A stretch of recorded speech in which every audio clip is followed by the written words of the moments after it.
My dreams is to become a successful singer and guitarist and performers music around the world.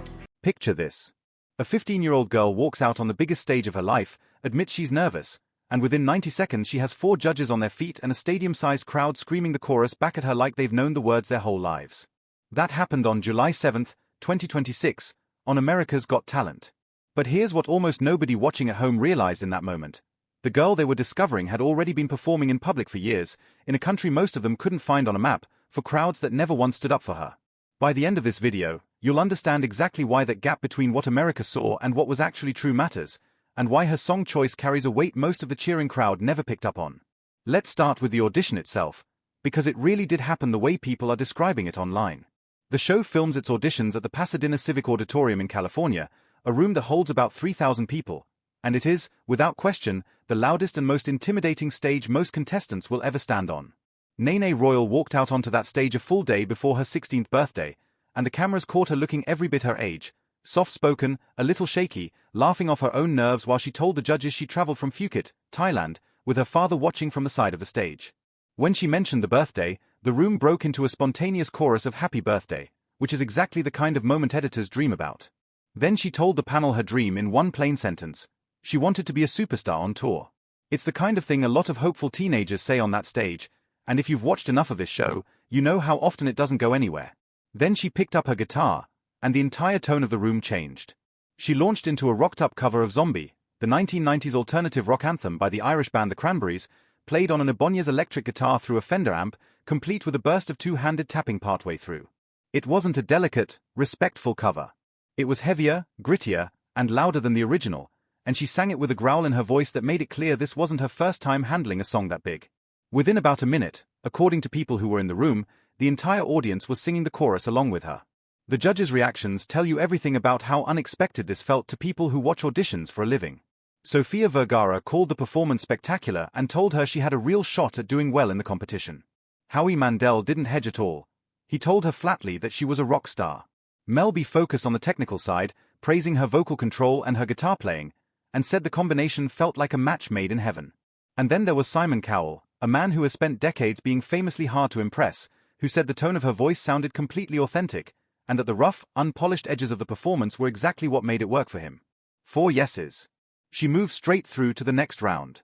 Now here's where the story most people saw on their screens starts to look a little incomplete. The narrative that spread across social media in the days after her audition aired painted her as this magical unknown who came out of nowhere. A shy street kid who happened to have an incredible voice, discovered by pure chance on a talent show stage. It's a great story. It's just not the whole one. Before any of this, Nene Royal was already a working performer back home.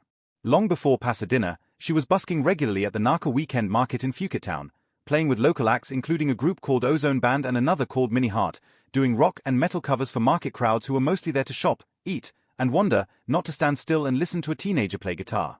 If you've never busked, it's worth sitting with what that actually feels like. You're playing your heart out, and most people walk straight past you like you're part of the scenery. Maybe one person in 50 stops to actually listen. There's a very specific kind of toughness that gets built in a person who learns to hold a crowd's attention when the crowd never chose to give it to her in the first place. And when you've done that for years, walking onto a television stage where the audience is already sitting down, already paying attention, already primed to be impressed, that's a much smaller mountain to climb than it looks from the outside. She also wasn't unknown online, even before AGT. Nene had already built a substantial following by covering songs by bands like Nirvana and System of a Down, posting performances that racked up serious numbers well before any American network knew her name. By the time her AGT audition aired, she had already crossed 3 million followers across her social platforms combined, which is a following most working musicians spend a decade trying to build. None of that came from a viral fluke. It came from years of consistent, unglamorous posting, practicing, and performing in front of whoever happened to be watching, online or in person. And she taught herself almost all of it. There was no expensive academy, no famous mentor guiding her career from behind the scenes. Nene picked up a guitar for the first time around age 6, and she learned by ear, watching videos online and copying what she heard until her fingers could keep up with what she wanted them to do. That's the kind of quiet, repetitive work that nobody posts highlight reels about, because it isn't glamorous, it's just hours and hours of getting something wrong until you get it right. Her talent eventually caught the attention of Enya Music, an instrument brand that named her a featured artist while she was still in school, which is a level of industry recognition plenty of adult musicians never reach in their entire careers. She'd also been quietly collecting real, formal accolades back home, the kind that never made it into the AGT broadcast because there simply wasn't time to explain them. In 2023, she placed as first runner-up at the Overdrive Guitar Contest, a competition respected enough in Thailand's music scene to carry its own nickname among fans and musicians. In September 2025, she was recognized as an outstanding player at the King Power Band competition, another serious mark of respect from people who judge live musicianship for a living, not internet virality.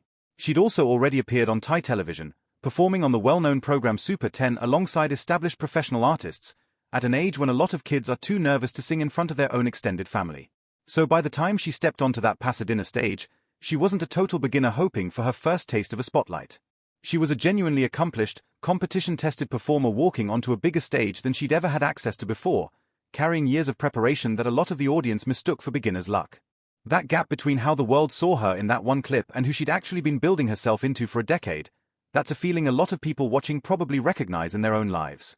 You put in years of work that almost nobody notices, and then one loud, visible moment happens, and suddenly people act like you appeared out of thin air. It's not really her fault, and it's not the show's fault either. It's just how virality works.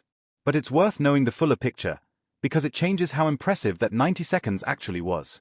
Now let's talk about the song itself, because Zombie is not just a random pick for a talent show audition. It's one of the heaviest, most politically loaded songs in modern rock history, and there's a real chance a good chunk of the crowd cheering along in that auditorium had no idea what they were actually singing. Zombie was written by Dolores O'Riordan of the Cranberries and released in 1994, and it wasn't written to be catchy or fun. It came directly out of grief and anger over a real act of violence. In March 1993, bombs planted during the Troubles, the decades-long conflict tied to Northern Ireland, went off in the English town of Warrington and killed 2 young children, along with injuring dozens of other people. O'Riordan was touring at the time the news broke, and it clearly never left her. She channeled that horror into a song that flatly refused to treat violence like it was normal or acceptable, and she made a point publicly of separating herself and ordinary Irish people from the people carrying out that violence in the name of a cause she never claimed.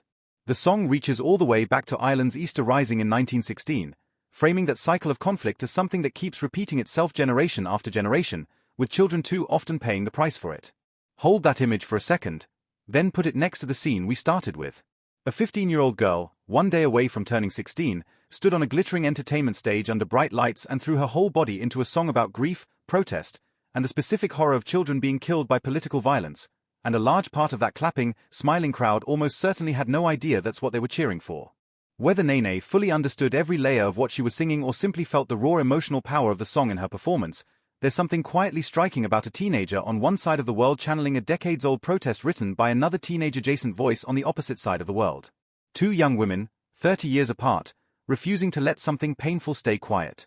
What makes the timing even stranger is that her cover went viral at almost the exact same moment Zombie was already having a resurgence of its own.